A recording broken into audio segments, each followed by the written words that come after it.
Thoothukudi Kulasekarapattinam rocket ஏவுதளத்துக்கு பிரதமர் மோடி இன்று அடிக்கல் நாட்டினார். இந்த விழாவுக்கு வருகை தந்த மோடி திமுக எம்பி கனிமொழி, பொதுப்பணி அமைச்சர் வேலு ஆகியோரை வரவேற்று திமுக அமைச்சர் அனிதா ராதாகிருஷ்ணன் விளம்பரம் செய்திருந்தார். அதில் மோடி, ஸ்டாலின் படங்கள் பெரிய அளவில் இடம்பெற்றிருந்தன. அவர்களுக்கு நடுவே ஒரு ராக்கெட் படமும் இருந்தது. இந்த ராக்கெட் தான் இப்போது பூதாகர சர்ச்சையாக வெடித்துள்ளது. தேசிய அளவில் பேசுபொருளாகவும் மாறியிருக்கிறது. காரணம், திமுக விளம்பரத்தில் இருந்தது இஸ்ரோ ராக்கெட் அல்ல, சீனாவின் ராக்கெட். அதில் சீனாவின் கொடி இருந்தது. இந்த விளம்பரத்தை வைத்துதான் அண்ணாமலையும் மோடியும் மாறி மாறி திமுகவை கேள்வி கேட்டனர்.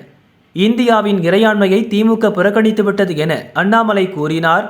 திருநெல்வேலி பாஜக கூட்டத்திலும் இது பற்றி அவர் பேசினார்.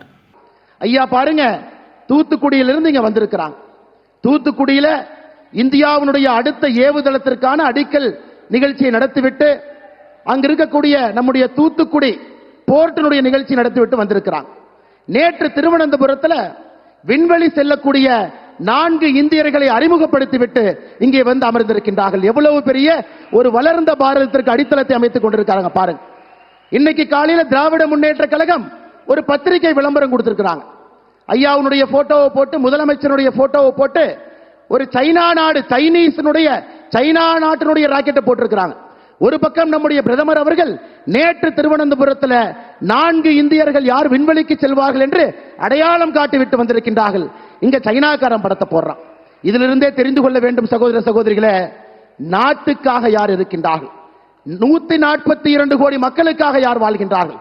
கோபாலபுரத்திற்காக யார் வாழ்கின்றார்கள் என்பதை உறுதியாக தமிழக மக்கள் உணர்ந்து 2024 பாராளுமன்ற தேர்தலில் சகோதர சகோதரிகளே, தேசிய ஜனநாயக கூட்டணியில 40 நமதே. திமுக விளம்பரம் பற்றி பிரதமர் மோடியும் திருநெல்வேலி கூட்டத்தில் பேசினார். பொதுக்கூட்டம் முடிந்த பிறகு நடந்த பிரஸ் மீட்டிலும் முழுக்க இதை மட்டுமே பேசினார் அண்ணாமலை. திமுக மன்னிப்பு கேட்க வேண்டும் என்று வலியுறுத்தினார். மோடியும் விடவில்லை. தான் பொதுக்கூட்டத்தில் பேசியதை ட்விட்டரில் பகிர்ந்தார். இந்தியாவின் அறிவியலையும் விண்வெளித்துறையையும் அவமதித்த திமுக மன்னிப்பு கேட்க வேண்டும் என்று தடாலடி காட்டினார். விளம்பர வடிவமைப்பில் நடந்த பிழை என்று கருதி கூட இதை பாஜக பெரிதுபடுத்தாமல் விட்டிருக்கலாம். ஆனால் பாஜக செய்யவில்லை. திமுகவை இப்படி பந்தாடுவதற்கு காரணம் அதே விளம்பரத்தில் இருந்த வாசகங்கள்தான். கருணாநிதி முன்வைத்த, முதல்வர் ஸ்டாலின் வலியுறுத்திய குலசேகரப்பட்டினம் ராக்கெட் ஏவுதளம் அமைப்பதற்கு அடிக்கல் நாட்டிட வருகை தரும் என்றும், பார்லிமென்டில் குரல் கொடுத்து திட்டம் நிறைவேற தொடர்ந்து வலியுறுத்திய தூத்துக்குடி எம்பி கனிமொழி என்றும் அந்த விளம்பரத்தில் வாசகங்கள் இருந்தன. அதாவது கருணாநிதி, ஸ்டாலின், கனிமொழி ஆகியோர்தான் குலசேகரப்பட்டினம் ராக்கெட் ஏவுதளம் அமைய காரணம் என்பது போல் அந்த விளம்பரம் இருந்தது.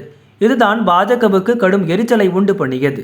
மத்திய அரசு கொண்டு வரும் திட்டங்களுக்கு திமுக ஸ்டிக்கர் ஒட்டுவதாக கூறிய மோடி இந்த விஷயத்தில் திமுக எல்லை மீறிவிட்டதாக குதித்தார். மக்களுக்காக எந்த வேலையும் செய்யாத ஒரு கட்சி திமுக. மற்றவர்கள் உழைப்பில் தங்களுக்கு ஆதாயம் தேடுகிறார்கள். மத்திய அரசின் திட்டங்களுக்கு எல்லாம் தங்கள் ஸ்டிக்கரை ஒட்டுகிறார்கள். ஒருபடி மேலே போய் மத்திய அரசின் குலசேகரப்பட்டினம் ஏவுதளம் திட்டத்தில் தங்களுக்கு பெயர் கிடைக்க சீனாவின் ஸ்டிக்கரை ஒட்டியிருக்கிறார்கள் என்று கடுமையாக சாடினார் மோடி. डीएमके एक ऐसी पार्टी है जो काम तो करती नहीं, लेकिन झूठा क्रेडिट लेने के लिए आगे रहती है.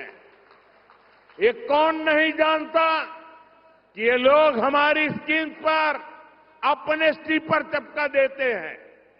अब तो इन्होंने हद कर दी. इन्होंने तमिलनाडु में, अभी अन्नामलाई विस्तार से बता रहे थे, इन्होंने तमिलनाडु में इसरो लॉन्च पैड का क्रेडिट लेने के लिए चीन का स्टिकर चिपका दिया है. भाइयों बहनों, ये तमिलनाडु डीएमके के नेता, उन्होंने देखना अब संभव नहीं रहा. कुछ देख ही नहीं सकते हैं, और जो देख नहीं सकता है उसको क्या कहते हैं आपको मालूम है. ஆனால் திமுக தனது நிலைப்பாட்டில் இருந்து மாறவில்லை. இதில் கருணாநிதிக்கும் தனக்கும் திமுகவுக்கும் பங்கு இருக்கிறது என்று கனிமொழி சொன்னார். பிரதமர் மன்மோகன் சிங் அவர்கள் இருந்த பொழுதிலிருந்து தொடங்கி முதலமைச்சராக இருந்த தலைவர் கலைஞர் அவர்கள் அதை கொண்டு வர வேண்டும் என்று கடிதம் எழுதியிருக்காங்க. அதுக்கப்புறம் தொடர்ந்து பல முறை அதை திராவிட முன்னேற்ற கழகம் நானும் பாராளுமன்றத்தில் எழுதியிருக்கிறோம், அமைச்சர்களை சந்தித்திருக்கிறோம், பிரதமருக்கு கடிதம் எழுதியிருக்கிறேன். அது மட்டும் இல்லாம நிலம் வந்து அந்த திட்டத்திற்கு நிலத்தை சீக்கிரமா வழங்கணும்னு தமிழ்நாடு அரசாங்கம் முதலமைச்சர் அவர்கள் தான் அதை துரிதப்படுத்தி அதற்கான இடத்தை வந்து இன்னைக்கு அந்த திட்டம் கொண்டு வருவதற்காக இடத்தை தந்திருப்பது நம்முடைய முதலமைச்சர் அவர்கள் தான். அது மட்டும் இல்லாம இப்பொழுது பட்ஜெட்ல வந்து அந்த ஸ்பேஸ் கிராஃப்ட்கான தொழிற்சாலைகள் கொண்டு வருவதற்காக கிட்டத்தட்ட 2000 ஏக்கர் வந்து ஒதுக்கீடு செய்யப்பட்ட திட்டம் அறிவிக்கப்பட்டிருக்கு. அதனால இத்தனை முயற்சிகளை தமிழ்நாடு அரசாங்கம் இந்த திட்டம் வர வேண்டும் என்று செய்திருக்கிறது. வேற எந்த இடத்துலயும் இந்த திட்டத்தை வந்து இவ்வளவு சிறப்பாக நீங்க வந்து கொண்டு வர முடியாது. ஏன்னா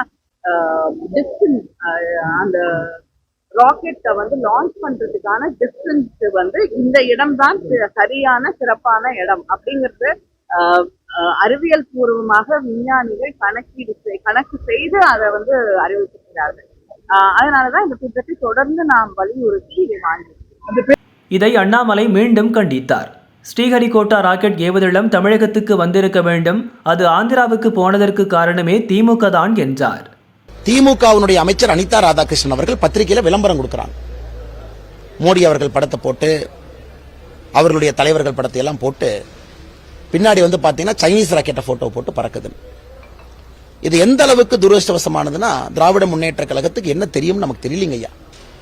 குறிப்பாக India, north India, south India பேசுவதெல்லாம் பிரிவினைவாதம். இன்னைக்கு ஒரு நியூஸ் பேப்பர் ஆடுல சைனீஸ்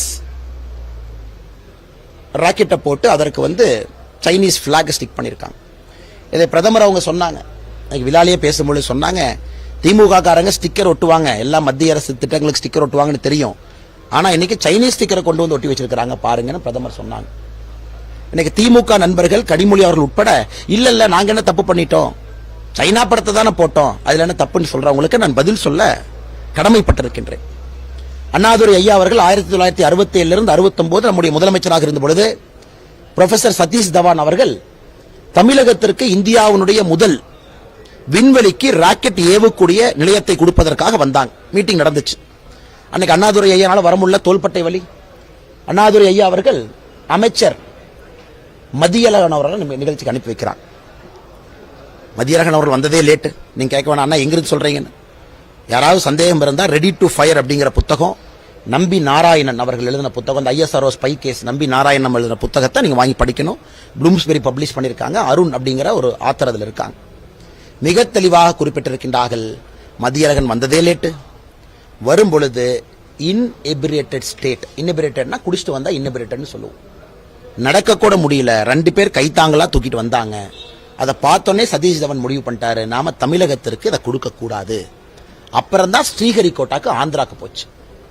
சோ தமிழ்நாட்டிற்கு எப்பொழுதே வந்திருக்கணும். அது இவங்களுக்கு அக்கறை இல்லாதனால அது போச்சு. இன்னைக்கு 2வது முறை மோடி அவர்கள் இந்த இடத்தை தேர்வு பண்ணி, அண்ணே ஒரு விஷயம் புரிஞ்சுக்கணும், ISRO மத்திய அரசினுடைய subject, it's a complete central list. Modi அவர்கள் முடிவு செய்து தமிழகத்திற்கு இதை கொடுக்கணும். தமிழகம் கேரளான்னு தாண்டதை விட சார், ராக்கெட் லான்ச்சிங் ஃபெசிலிட்டிங்கிறது அந்த ஜியோமெட்ரிக்கல் பிரெசிஷன்ல அந்த ஜியோகிராஃபி ஒத்துழைக்கணும். எந்த இடத்துக்கு நம்ம போட்டா சரியா இருக்கும், தும்பா, ஸ்ரீஹரிகோட்டா, எந்த இடத்துக்கு போட்டா சரியா இருக்கும், தமிழகத்தினுடைய நம்முடைய பகுதி ஒத்து வருது. ஏன்னா இங்கிருந்து நாம அந்த ராக்கெட்டை லான்ச் பண்ணும்போது ஆர்பிட்ல போய் உட்கார வச்சிடலாம்.